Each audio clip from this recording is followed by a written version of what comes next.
우리 그 하나님의 신비, 하나님의 계시이신 예수님에 대해서 우리가 영적 삶의 기초에 대해서 우리가 계속적으로 지금 제가 이어서 나가고 있는데, 우리가 하나님을 알고 또 자신을 아는 거, 이거 굉장히 중요하죠. 그래서 하나님을 알 때 우리 삼위일체 하나님, 지난 주일날 성부 하나님 아버지에 대해서 다시 한번 좀 얘기를 좀 했었고요. 오늘은 예수님에 대해서 좀 나누기를 원합니다. 예수님은 신비 그 자체예요. 그리고 예수님은 하나님 자신을 우리에게 보여주신 계시의 성자 예수님이십니다. 그래서 우리 하나님 말씀 함께 좀 보겠습니다. 에베소서 3장 3절로 4절 2절 말씀입니다. 우리 한 목소리로 읽겠습니다. 시작.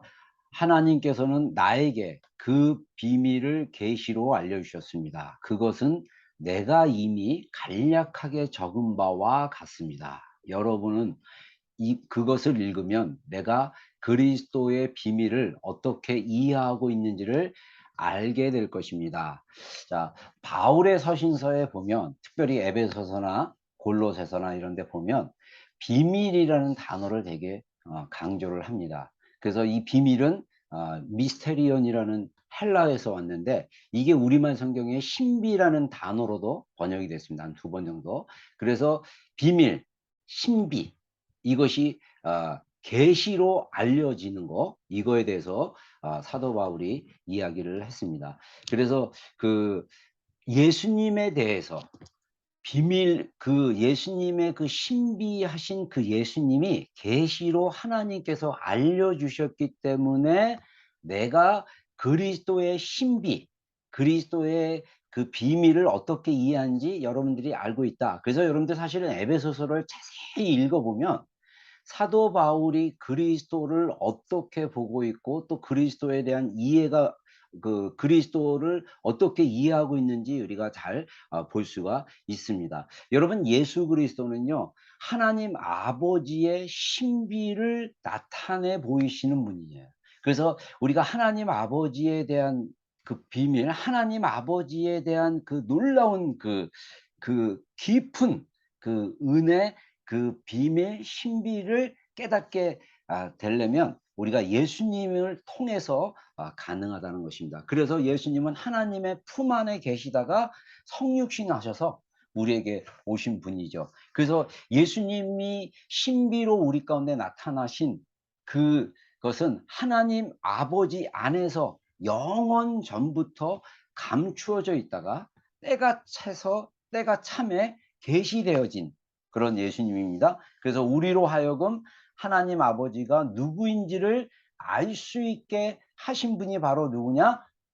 예수님의 신비, 예수님이라는 거죠. 그래서 우리가 그 신비이신 예수님, 그 계시이신 예수님, 사실은 여러분들 우리의 신앙이요, 사실은 이성적으로 또는 감정적으로 우리가 이렇게 믿는 것 같지만, 하나님께서 계시로, 계시라는 것은 드러나 보인다, 알게 하신다, 그런 언어적인 의미가 있죠. 그래서 계시로 깨닫게 돼야만 사실은 우리가 신앙생활을 깊이 할 수가 있습니다. 우리의 이성으로 따져보고 우리의 감정으로 이렇게 뭐라 그럴까, 이게 감으로 느껴보고 막 이러려고 그러는데, 사실은 그게 아니고 계시로 알게 돼요. 그래서 이 신비라는 미스테리온이라는 그 언어적 의미는 하나님을 통해서 드러나 알게 되는 거, 드러나 보이는 거, 깨닫게 되는 거. 그러니까 사실은 우리의 인간의 이성으로 깨닫는 것이 아니라,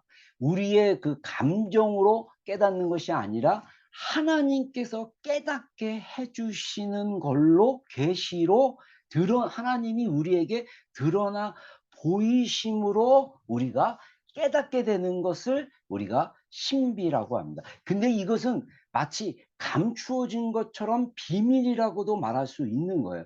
우리 크리스천들이 예수님을 통해서 하나님 아버지를 경험하지 못하면 우리의 신앙의 깊이는 굉장히 낮을 수밖에 없다라는 거죠. 우리가 노력해서 무엇 깨닫게 되고 내가 열심히 애를 써서 깨닫게 되는 것은 아주 얕은 수준이죠. 하나님이 우리의 마음에 빛을 비춰 주셔서 깨닫게 해 주시는 거. 예수님은 이런 분이다. 하나님 아버지는 이런 분이다. 알게 하시는 거. 이게 계시입니다. 그래서 예수님은 하나님 아버지에 대해서 또 자신에 대해서 또 하나님의 놀라운 복음에 대해서 깨닫게 해 주시는 거죠. 그래서 여러분들 우리가 기도할 때 하나님을 더 깊이 알아가게 해 달라고 기도를 하는 게 굉장히 중요하죠. 하나님을 더 깊이 깨닫게 해 달라고, 더 깊이 경험하게 해 달라고 우리가 사실은 기도하는 게 굉장히 중요하죠. 하나님의 은혜로 우리가 정말 신비이시며 계시이신 예수님을 깨닫게 되는 거, 이게 굉장히 중요한 포인트입니다. 이 포인트를 좀 여러분들과 좀 두 가지로 나눠서 이야기하기를 원합니다. 우리가 예수님이 신비이시며 계시인 것을 깨닫게 되는 첫 번째 것은 뭐냐면 구속사 가운데 나타나신 예수님에 대한 계시예요. 그래서 골로새서 1장 26절로 27절을 보면 이 비밀은, 또 바울이 비밀이라는, 신비라는 단어를 씁니다. 영원 전부터 모든 세대에게 감추어져 있었는데 지금은 그 성도들에게 드러났습니다. 자, 이 사도 바울은 골로새 교회 성도들에게 이 신비, 복음의 신비, 이 신비가 영원 전부터 모든 세대에 있어서 감추어져 있었다라고 이야기를 하는 것을 볼 수가 있습니다. 감추어진 비밀이에요. 그러니까 비밀이죠. 신비죠. 근데 지금은 그 성도들에게 드러났습니다라고 하면서 하나님께서는 이방 사람들 가운데 나타난 이 비밀의 영광이 얼마나 풍성한지를 성도들에게 알리려고 하셨습니다. 이 비밀은 여러분 안에 계신 그리스도요 곧 영광의 소망입니다. 여러분, 사실은 우리가 신앙생활 하는 거, 우리 안에 계신 그리스도가 신비라는 거예요. 우리 안에 그리스도가 계시잖아요. 우리 교회 가운데, 우리 지금 성도들, 성도님들 모여서 같이 예배하고 있잖아요. 우리 예배 드리고 있는 우리 그 공동체 안에 그리스도가 계신다라는 거예요. 근데 이게 신비하다는 거예요. 이게 놀랍다는 거예요. 근데 이 신비한, 이 감추어진 것들이 드러난 그 영광이 얼마나 풍성한지를 성도들에게 알리려고 한다는 것이죠. 여러분, 우리가 성도이지 않습니까? 우리가 거룩한 하나님의 자녀들이지 않습니까? 근데 우리들에게 드러났다는 거예요. 감추어졌던 건데 영원 전부터 감추어졌던 거예요. 선지자를 통해서 계속 하나님께서 이스라엘 백성들에게 말씀하셨지만 이스라엘 백성들이 알지를 못했어요. 근데 이 감추어졌던 이 신비, 이게 뭡니까? 구원의 역사예요. 구원의 역사. 우리 가운데 베풀어 주시는 구원의 역사. 이것이 모든 세대 가운데 감추어졌는데 이제 성도들에게 드러났다라는 것이죠. 여러분, 예수님께서 인류를 구원하기 위해서 아담 이후에 타락한 인류의 죄의 문제를 해결하시기 위해서 예수님께서 2000년 전에 이스라엘 땅에 유대인으로 다윗의 자손으로 태어나셨습니다. 여러분, 예수님께서 오실 때 하나님의 때에, 하나님의 시간에 태어나신 거예요. 아무 때 태어난 게 아닙니다. 그래서 우리가 사실은 신학교에서 이제 우리가 신학을 배우고 성경을 배울 때 그 예수님이 태어나던 시대가 로마 제국이, 로마가 이스라엘을 정복해서 다스렸던 때인데 이때가 어마어마한 하나님의 또 그 감추어진 구속사적인 역사적인 그 때였다라는 거죠. 왜냐하면 로마 제국은 어디에나 모든 곳이 로마로 통한다라고 할 정도로 전 세계, 특별히 서양이지만 서양 세계 가운데, 서구 세계 가운데 로마가 다 연결되어 있어요. 그래서 교통이 잘 발달되어 있고, 그다음에 그 코인의 헬라어라고, 그 지금 쓰는 현대 헬라어보다 그 시대에 썼던 코인의 헬라어라는, 요즘 말로 얘기하면 영어, 전 세계 사람들이, 서양 사람들이 영어를 쓰듯이 헬라어를 썼단 말이에요. 그래서 언어가 또 잘 통할 수 있고, 그리고 교통이 발달되고, 그다음에 로마가 가는 곳에 전 세계 그 로마 제국의 그 영향력이 있기 때문에 그곳에 복음을 전할 수 있는, 그래서 복음이 이 짧은 시간 안에 그 세계 가운데 빨리 전달할 수 있는 그런 시기가 바로 예수님이 태어났던 시기였다라는 거죠. 이런 것들이 다 하나님의 때와 하나님의 시간과 장소와 이런 것들이 다 신비한 거라는 거죠. 이것은 하나님의 계시로 우리가 깨달을 수 있다라는 것입니다. 마찬가지로 우리가 하나님의 구원의 역사를 이 하나님이 우리로 하여금 계시로 깨닫게 해 주시면 우리가 하나님 안에서 구원의 역사 안에서 나에 대한 이해도 계시된다는 것을 알 수가 있습니다. 여러분, 우리의 국적이 무엇입니까? 여러분, 여기서 태어난 우리 지체들 중에 여기서 태어난 아이들은 어린아이들, 우리 성인들 중에 여기서 태어난 우리 지체들은 몇 명이나 되는지 모르겠어요. 근데 우리의 국적, 태어난 시기, 그리고 우리가 가족으로 연결된 우리 부모님들, 가족들, 형제들, 그리고 나의 성별, 이런 것들이 나라는 존재를 이렇게 만들어가는 구성원들인데, 이것 자체가 하나님의 은혜 안에서, 하나님의 신비 안에서, 하나님의 구원의 시간 속에서 내가 오늘 현재 내 나이, 내 성별, 내가 이런 사람이다라는 것을 깨닫게 되는 거. 이게 하나님의 구속사의 역사 안에서 깨달아져야 돼. 그래야 내가 내 인생의 여정 가운데 내 인생을 하나님의 시각으로 볼 수 있다라는 것입니다. 우리가 우리의 인생의 여정이 있습니다. 우리가 부모님의 몸을 빌어서 어머니의 뱃속에서 태어났어요. 이것은 내가 선택한 것이 아닙니다. 내가 태어나고 싶어서 태어난 것이 아닙니다. 하나님이 이 땅에 우리를 보내셨습니다. 내가 원하는 시대에, 원하는 나라에, 원하는 가족에 태어난 것이 아닙니다. 하나님의 결정이에요. 하나님의 선택이에요. 하나님의 그 선택 안에서 내가 여자가 되고 남자가 되고, 내가 한국 사람이 되고, 키위가 되고, 내가 또 중국 사람이 되고, 다 이렇게 국적이 이루어진 거예요. 그리고 나의 부모님들, 나의 형제들, 나의 가족들, 그리고 내 지금 현재 자녀들, 이런 것들이 다 우연이 아니라 하나님의 구원의 역사 가운데 현재의 내가 이렇게 하나님의 신비 안에서 지금 현재의 모습 존재로 살아가고 있다는 거예요. 이게 하나님의 복음으로 깨달아지면 예수님이 이 다윗의 자손으로 태어나셨고 2000년 전에 유대 땅에서 베들레헴에서 태어나셨고 또 목수의 아들인 요셉의 아들로 태어나셨고 막 이런 것들을 정말 계시로 깨닫고, 그리고 이 하나님의 구원의 역사 가운데 현재의 나를 평가하고 나를 볼 수 있는 관점, 이것도 계시로 깨달아요.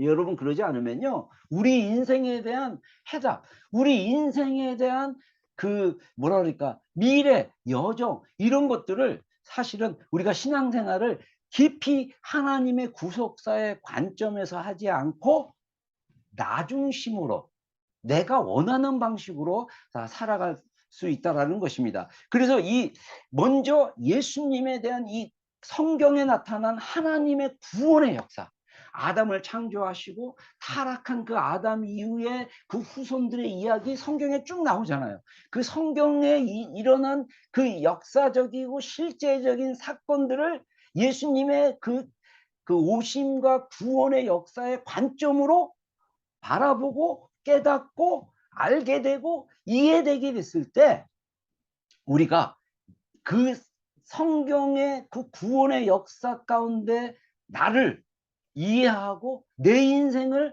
평가하고 알아갈 수 있다라는 거죠. 그래서 이 구속사에 대한 계시가 예수님 중심으로 풀어지지 않으면 우리가 착각하며 살아갈 수 있습니다. 왜냐하면 이 착각은 어떻게 되냐면요, 세상이 나 중심으로 돌아간다라고 착각하는 거예요. 그리고 성경을 읽고 성경을 해석할 때도 나 중심으로 해석하려고 그래요. 모든 걸 다 나 중심으로 내가 끌어당기려고 그래요. 그거는 잘못된 해석입니다. 아닙니다. 우리는 하나님 중심으로 봐야 됩니다. 그래서 나 중심으로 하나님이 일하고 계신다라고 착각하게 되면 내가 기대한 것으로 이루어지지 않을 때 우리가 혼란스럽고 수 있고요. 우리가 나 중심의 신앙이 아닌 하나님 중심의 신앙으로 계시되어져야 돼요. 하나님의 구속에 대한, 나를 구원하신 하나님이 영원전부터 모든 세대 가운데 감추었던 이 구원의 역사가 예수님이 오신 거에 대해서, 예수님이 이루신 거에 대해서, 아담이 타락하고 나서 이 성경 가운데 나타난 하나님의 그 일하심이 영적인 눈으로 계시되어졌을 때 하나님 중심의 구원의 역사 가운데 나를 보게 되는 거예요. 그러면 우리가 내 인생을 리뷰할 수 있고 객관적으로 볼 수 있고 하나님의 시각으로 볼 수 있다라는 거죠. 그래서 하나님의 중심으로 내 인생이 흘러가고 있구나. 나의 인생은 하나님의 구원의 역사 속에 따라가고 있구나. 나의 인생은 거기에 맞춰서 흘러가는구나를 깨닫게 되고 믿어지기 시작했을 때 하나님께서 내 인생 가운데 일하고 계심을 발견하고 하나님을 더 의지하게 된다는 것입니다. 제가 여러분 간증으로 저의 그 인생, 그 신앙의 여정에 대해서 여러 번 얘기하지 않았습니까? 모태 불교로 태어나가지고 내가 우리 부모님이 불교 신자가 돼서 제가 태어났을 시기에 우리 부모님의 신앙은 그 무속적 신앙, 그 무당 불러다가 굿도 하고 막 이런 신앙으로 가지고 있었어요. 우리 어머니 엄청 불심이 신실하신 분이라서 제가 어렸을 때 장독대에서 우리 어머니가 이렇게 손을 막 이렇게 빌면서 비나이다 비나이다 천지신명님께 비나이다 이렇게 기도한 거 여러 번 목격을 했었어요. 그랬던 저를 하나님께서 중학교 때 미션 스쿨 가게 하시고 고등학교 때 어떤 장로교회 출석하게 하시고 또 나중에 고등학교 2학년 때 침례교에 축구 때문에 가게 했는데 나중에 목사가 돼서 지금 여정 가운데 저의 인생을 이끌어 가시는 거. 이게 너무 신비하다는 거예요. 여러분 우리 인생은요 결코 우연이 없습니다. 우리 인생은 하나님의 신비 안에 있습니다. 하나님의 여정 가운데 있습니다. 물론 살다가 보면 하나님이 계획하시고 하나님이 인도하신 길이 아닌 제가 옆길로 갔었던 때도 있었습니다. 제가 계속 하나님의 여정 가운데 하나님께 순종하고 하나님의 뜻 가운데 계속 가지만은 않았습니다. 제가 돌아갈 때도 있었어요. 그럼에도 불구하고 하나님은 저를 붙잡고 저를 이끌어 가셔서 하나님이 저의 인생의 그 주도권을 가지시고 저를 이끌어 가고 계시는 겁니다. 지금 여러분 이것이 계시로 깨달아져야 돼요. 이것이 계시로 깨달아지지 않으면 우리는 자꾸 나 중심의 신앙으로 가려고 해요. 하나님이 중심이 아닌 내가 중심이 되고자 하는. 그래서 하나님도 내가 기대하는 만큼 움직여줘야 된다고 생각해요. 그런 신앙은 굉장히 힘들어요. 그리고 얕은 신앙입니다. 깊은 신앙은 뭐냐? 하나님께 맞춰져 있는 거예요. 여러분 우리의 내면은 굉장히 깊습니다. 우리의 내면이 굉장히 깊기 때문에 그 깊은 내면 안에 숨겨진 하나님의 그 구속의 은혜를 깨닫게 됐을 때 내 인생을 향한 하나님의 그 계시, 하나님의 신비, 하나님의 여정이 깨달아지는 거예요. 그렇게 깨달아지기 시작했을 때 나의 미래는 하나님이 붙잡고 계시고 하나님이 인도하시고 있다라는 믿음이 생기기 시작합니다. 그래서 우리가 믿음으로 하나님을 바라보게 돼요. 그러면 우리의 인생이 어떻게 됩니까? 믿음으로 인도하시는 하나님을 신뢰하고 계속 붙잡고, 아니죠. 사실은 하나님이 우리를 붙잡고 계시는 거죠. 근데 우리가 하나님께 붙잡힌 바 된 인생인 걸 몰라요. 내가 붙잡고 있다고 생각해요? 아니요. 하나님이 우리를 붙잡고 계십니다. 이걸 깨달으셔야 돼요. 하나님이 우리를 붙잡고 계시기 때문에 우리는 다른 것을 의지하는 것이 아니라 눈에 보이는 환경에 의해서 휩쓸려가는 것이 아니라 하나님만을 의지하는 것이죠. 사람을 의지하는 것이 아니라 하나님을 의지하며 나가는 것이죠. 여러분 하나님의 이 성경을 통해서 예수님을 성육신에서 오시게 하시고 그 예수님을 다윗의 자손으로 오게 하시고 이런 계시들이 성경을 읽을 때 또 말씀을 들을 때 깨달아져야 돼요. 깨달아지면 이 구원의 역사 가운데 나를 보게 되고 내 인생은 하나님의 주신, 하나님은 지금 하나님의 일을 행하고 계셔요. 하나님은 하나님의 놀라운 역사를 풀어가고 계십니다. 그래서 우리가 이러한 하나님의 구원의 역사에 대한 계시가 풀어질 때 우리 인생에 대한 여정, 하나님의 일하심, 그것을 우리가 깨닫기 시작하는 것입니다. 그래서 우리가 하나님을 더 의지하게 되죠. 그래서 여러분들 인지치유 우리가 16 프레임 중에 16가지가 있는데 16번째 뭡니까? 감사하면서 성경적 사고가 세계관을 가지고 성경적 사고를 가지고 성경 말씀을 찾아 가지고 하나님께 감사하는 거잖아요. 이게 구속사적 관점이라는 거예요. 하나님의 말씀을 가지고 내 인생을 해석하는 거예요. 그래서 하나님께 감사하는 거예요. 그런 생각을 하게 되면 우리 안에 일어났던 인지 오류들이 치유되는 거예요. 우리가 너무나 많이 인지 오류에 살고 있습니다. 이것을 교정시키는 것은 바로 말씀입니다. 이 말씀은 또 구원의 역사 가운데 계시되어지고 깨달아져야 된다는 거죠. 처음에는 적용이 어렵고 처음에는 미숙한 적용을 할 수도 있어요. 그러나 중요한 것은 하나님이 우리를 말씀 가운데 새롭게 하신다는 것. 그래서 우리가 성경적인 사고방식, 성경적인 생각을 갖는 게 굉장히 중요하다는 거죠. 그래서 우리가 적용하는 거 구속자적 관점, 성경적 관점으로 우리 지금 내 감정을 격동시키고 내 안에 일어난 사건들을 팩트로 재해석하는 거. 이게 바로 인지치유의 굉장히 중요한 키 중에 하나가 아닙니까? 여러분 살다 보면요, 우리가 성경의 중심으로 살지 않으면 우리 안에 부딪히고 어그러지고 혼란스럽고 또 괴롭고 막 이런 문제들이 많이 있어요. 그것을 어떻게 해결할 수 있습니까? 덮는 거? 모른 채 하는 거? 회피? 아닙니다. 직면하는 거. 하나님의 말씀의 기준으로 우리가 맞춰가는 거. 그래서 내 인생의 중심은 하나님이시다. 나를 향한 하나님의 계획이 있으시다. 나를 향한 하나님의 역사하심이 있다.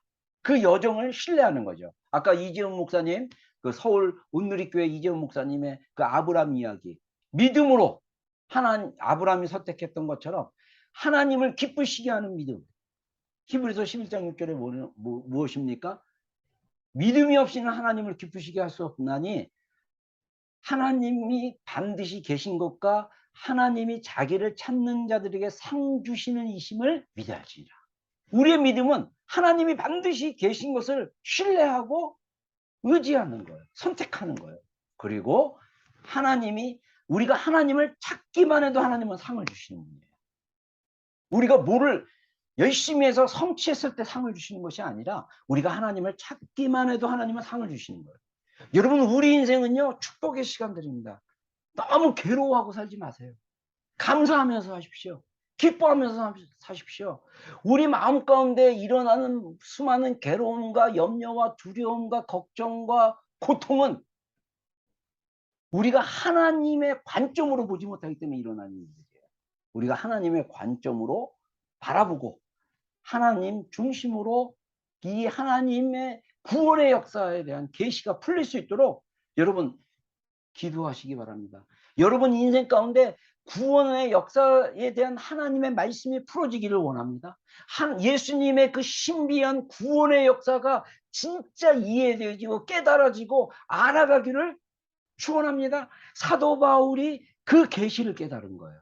영원전부터 모든 세계에 감추어졌던 그 계시, 그 비밀이 우리 안에 있는 그리스도라는 거죠.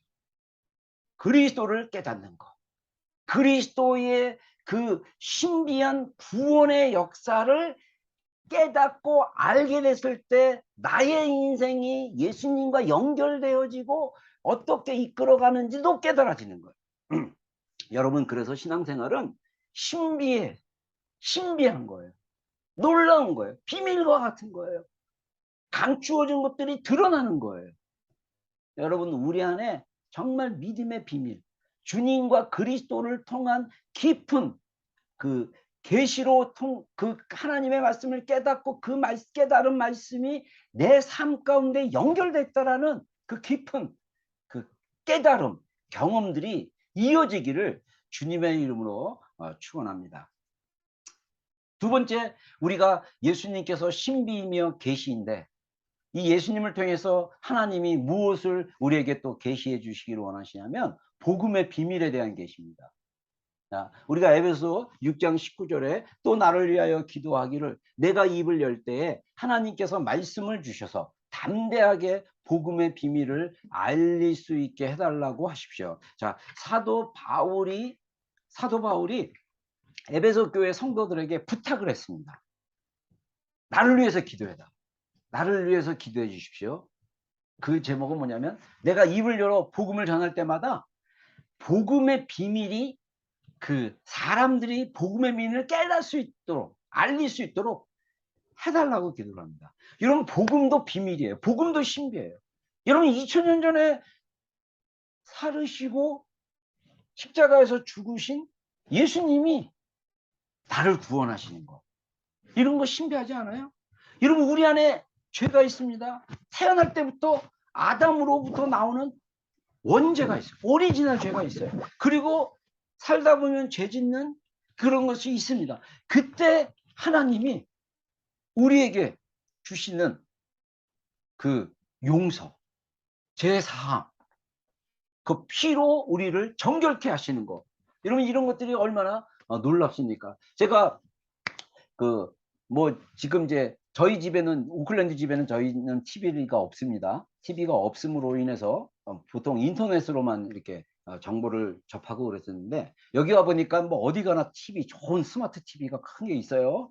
근데 제가 우연히 그 금쪽 같은 내 새끼인가 뭐 이렇게 오은영 박사 그 프로그램을 이렇게 한두 개 보게 됐습니다. 근데 거기에 나와서 이제 상담 받는 사람들의 이야기인데, 어제 저녁에 그 이혼한 가정이었습니다.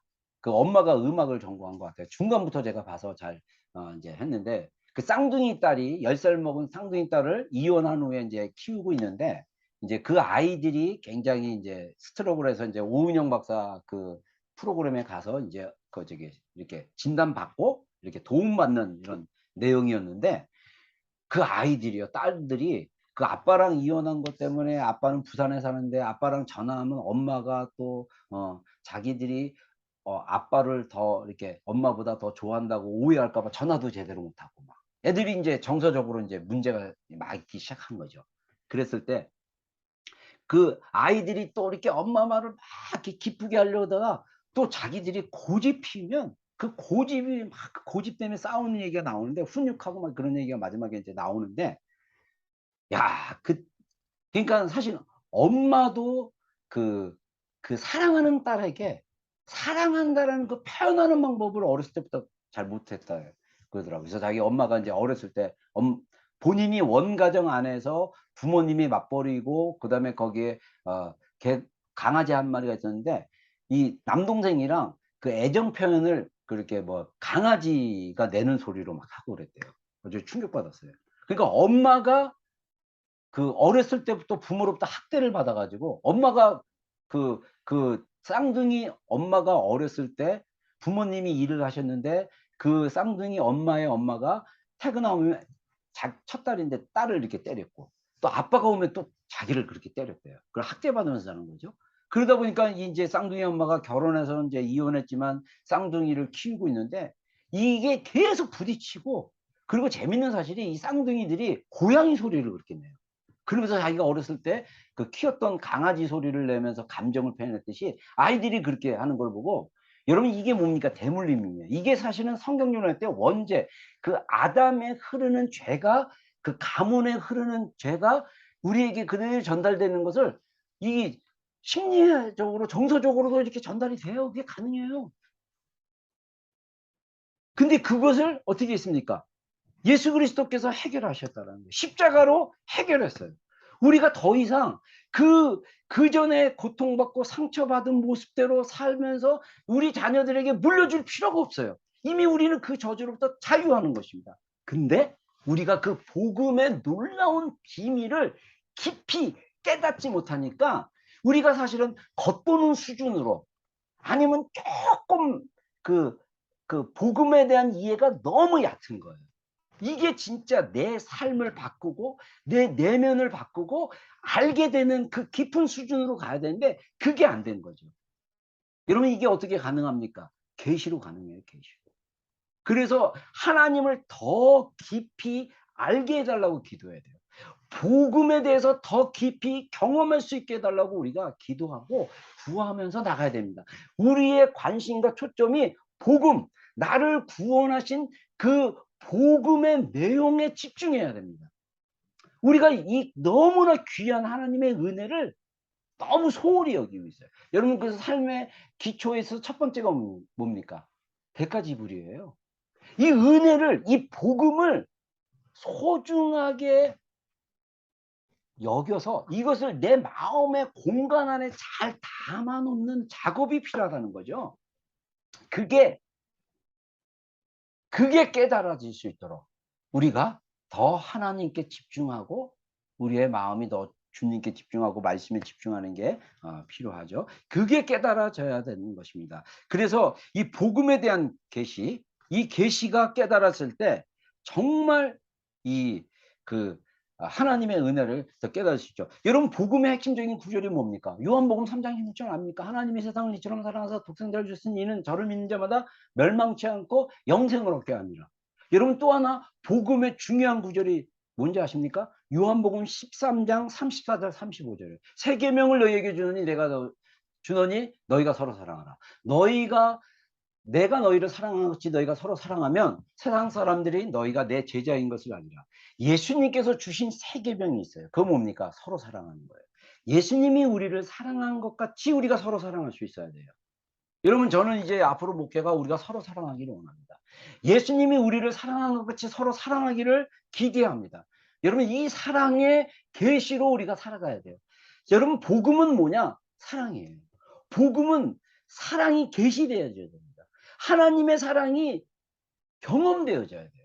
하나님 아버지의 사랑이 예수님의 사랑이 경험되어져야 돼. 이게 계시되어져야 돼. 이게 깨달아져야 돼. 이게 경험되어져야 됩니다. 그래서 여러분 하나님 아버지의 사랑은 무엇입니까? 내가 전에도 얘기했지만 우리가 태어날 때부터 갖고 있는 그 필요들, 다른 말로 얘기하면 소속되기를 원하는 그 욕구, 우리가 가정 안에서 부모님의 충분한 사랑과 정서적인 그 공급과 이런 걸 통해서 내가 엄마 아빠의 딸이구나, 내가 엄마 아빠의 아들이구나, 이게 사실은 소속되어진 욕구가 있는데 그 욕구가 채워지게 하는 것이 바로 하나님 아버지의 사랑이라는 거죠. 그 자녀로서 가정 안에서 소속감을 갖고 있고 또 보살핌을 받고 따뜻한 애정을 받기 원하는 욕구. 아까 제가 얘기했던 금쪽 같은 뭐 거기 그 프로그램에서 쌍둥이 딸들이 아빠와 엄마의 사랑을 정말 그 보살핌을 받기를 원해요. 그래서 그 쌍둥이 딸이 그러더라고요. 엄마 아빠 다시 살라고. 왜 이혼했냐고 막 이러면서 막 그게 뭡니까? 깊은 욕구죠. 엄마 아빠의 사랑을 받고 싶은 그 욕구.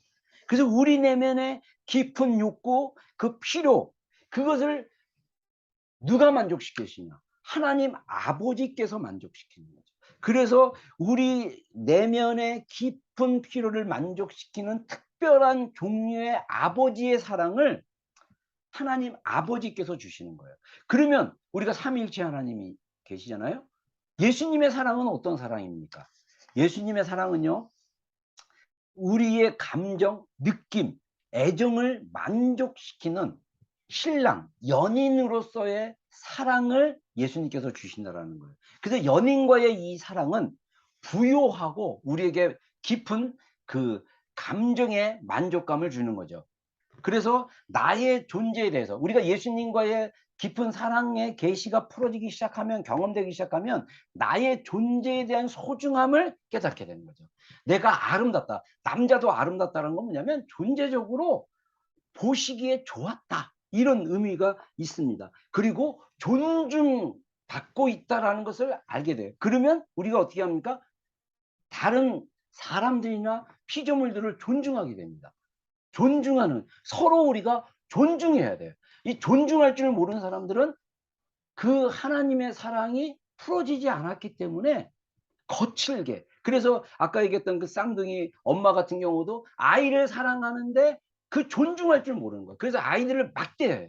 자기 어렸을 때 아빠와 엄마가 자기를 학대했던 것처럼 그렇게 심하지는 않지만 자기도 모르게 학대를 하고 있다는 거예요. 왜? 존중을 받아보지 못했기 때문에 존중할 줄을 모르는 거죠, 자녀들에게. 여러분, 예수님과의 그 친밀한 사랑의 계시가 풀어지면 우리가 서로 존중하는 법을 배우게 됩니다. 예수님이 나를 존중하듯이 우리가 서로 존중하는 법을 배우는 거죠.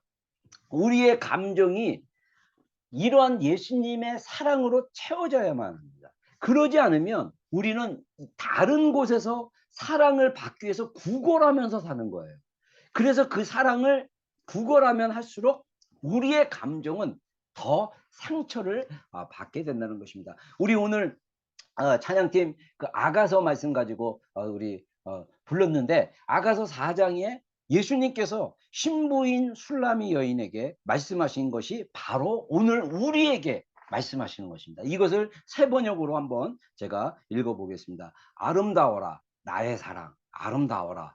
너울 속에 그대의 눈동자는 비둘기 같고 그대의 머리카락은 길르와 비탈을 내려오는 염소떼 같구나.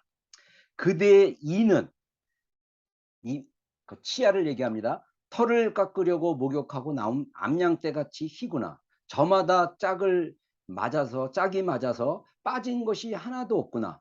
그대의 입술은 붉은 실과 같고 그대의 입은 사랑스럽구나. 너울 속 그대의 볼은 반으로 쪼개놓은 석류 같구나. 그대의 목은 무기를 두려고 만든 다윗의 망대, 천개나 되는 용사들의 방패를 모두 걸어놓은 망대와 같구나. 그대의 가슴은 나리꽃밭에 풀을 뜯는 한 쌍 사슴 같고 쌍둥이 노루 같구나. 날이 저물고 그림자가 사라지기 전에 나는 모락산으로 가려 하네. 유황 언덕으로 가려 하네. 아름답기만 한 그대, 나의 사랑 흠잡을 데가 없구나. 나의 누이, 나의 신부야. 오늘 나 그대에게 마음을 빼앗기고 말았다. 그대의 눈짓 한 번 때문에, 목에 걸린 구슬 목걸이 때문에 나는 그대에게 마음을 빼앗기고 말았다. 나의 누이, 나의 신부야. 달콤한 그대의 사랑. 그대의 사랑은 포도주보다 더 나를 즐겁게 한다. 그대가 풍기는 향내보다 더 향기로운 향기름이 어디 있느냐. 자, 여러분, 놀라운 것은 예수님이 우리를 나의 누이, 나의 신부라고 부르시면서 달콤한 그대의 사랑은 포도주보다 더 나를 즐겁게 한다. 자, 예수님도 우리가 예수님을 사랑해서 하는 그런 어떤 액션이나 눈길이나 순종이나 이런 걸 통해서 주님이 우리의 사랑을 통해서 감동을 받으시고 기뻐하시고 달콤하다고 말씀하시는 거예요. 이게 놀랍습니다. 사랑은 서로 상호간입니다. 우리가 예수님의 사랑을 받는 것뿐만 아니라 우리가 예수님께 그 사랑을 드릴 수가 있어요. 여러분, 우리가 정말 예수님께 드리는 그 사랑이 무엇일까요? 여러분, 주님이 주시는 감동에 그냥 순종하는 거예요. 주님께서 골방에 그냥 그 자리에 머물러서 나와 함께 있자, 또는 말씀을 읽어라, 또는 뭐 어떻게 해라, 이렇게 감동 주면 그냥 감동에 머물러 있고 순종하면 그 예수님의 마음을 따라 순종하는 그 자세, 그 마음의 자세, 행동의 자세, 그 순종하는 거, 이걸 통해서 예수님은 우리의 사랑을 연결돼서 그 사랑을 깨닫고 감동하는 거예요. 그래서 네가 쳐다보는 눈빛이 나를 감동한다는 게 그런 뜻이에요. 여러분, 우리의 행동 하나하나가 주님을 감동하게 하고 주님과 사랑이 연결됩니다. 주님의 사랑이 우리를 감동하듯이 우리가 주님의 사랑에 감동하는 것입니다. 이게 연인과의 사랑이라는 거예요. 이 사랑의 계시가 바로 복음이라는 것입니다.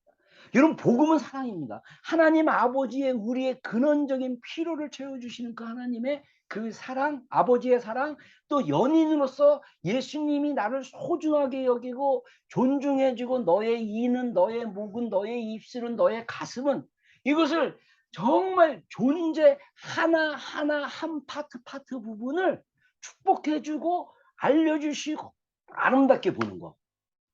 여러분 이게 계시됐을 때 우리가 예수님의 사랑에 미치게 되는 거죠. 그래서 사도 바울이 말한 것처럼 예수님의 그 사랑에 붙잡힌 바 되는 그 열정이 우리 마음속에 깨달아지는 거죠.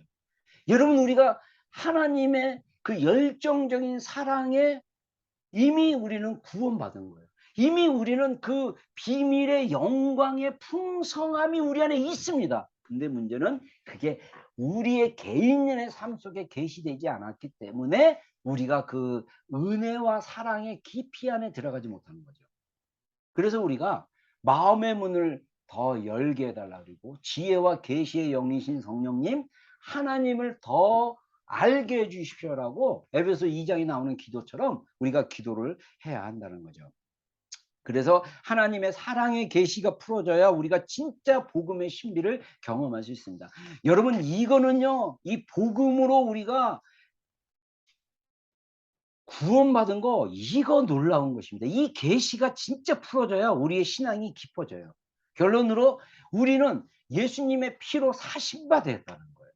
우리를 사랑하사 그 피로 우리 죄에서 우리를 해방하시고 그의 아버지 하나님을 위하여 우리를 나라와 제사장으로 삼으신 그에게 영광과 능력이 세세토록 있기를 원하노라. 아멘. 요한계시록 1장에 이렇게 태어나는 것을 볼 수가 있습니다. 또 5장에 그들이 새 노래를 불러 이르되 두루마리를 가지시고 그 인봉을 떼기까지 합당하시다. 일찍이 죽임을 당하사 각 족속과 방언과 백성과 나라 가운데서 사람들을 피로 사서, 자, 열방 가운데서 우리를 피로 사신 거예요. 하나님께서. 누구에게 드리냐? 우리가 피로 삼바된 우리는 누구에게 드려진 존재냐면 하나님께 드려진 존재예요.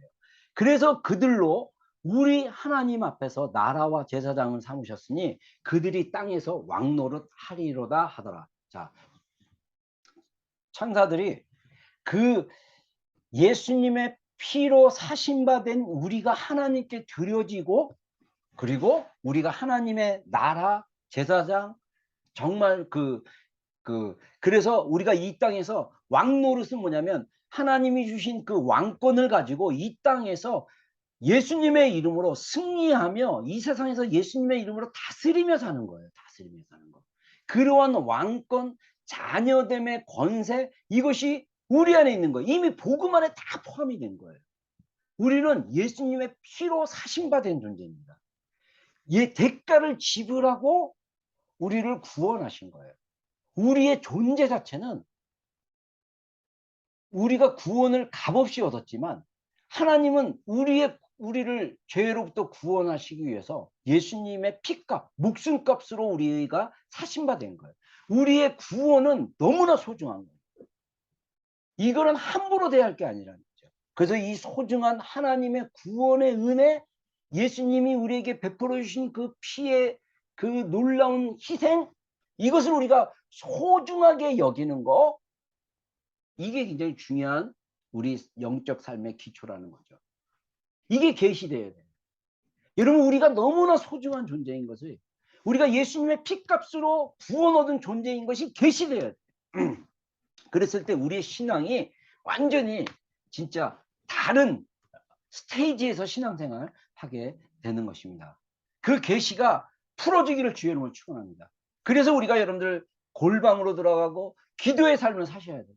홀로 머무는 그런 시간을 갖는 것이 정말 필요합니다. 매일 하루에 단 30분이라도 여러분 홀로 있기를 바랍니다. 주님과 단둘이 골방에 들어가 있기를 바랍니다. 그리고 내가 얼마나 복음으로 축복을 받은 인생인지를 한번 좀 되돌아보았으면 좋겠습니다. 계시해달라고 더 깊이 깨닫게 해달라고 기도해 봤으면 좋겠습니다. 예수님은 우리의 그 머리가 되십니다. 구원의 근원이 되시고 우리를 완전하게 하십니다. 그래서 우리가 예수님의 피로 우리를 사셨기 때문에 우리의 삶의 전체가 예수님의 것이 되는 거예요. 우리가 예수님을 따르고 예수님과의 교제를 시작할 때 우리의 삶은 의미를 갖게 되고 우리의 삶의 중심이 바로 예수님의 중심이 되는 그런 것인 거죠. 그래서 예수님이 우리의 마음을 채우시고 우리 안에 있는 그 생명의 풍성함의 신비가 되셔서 우리가 정말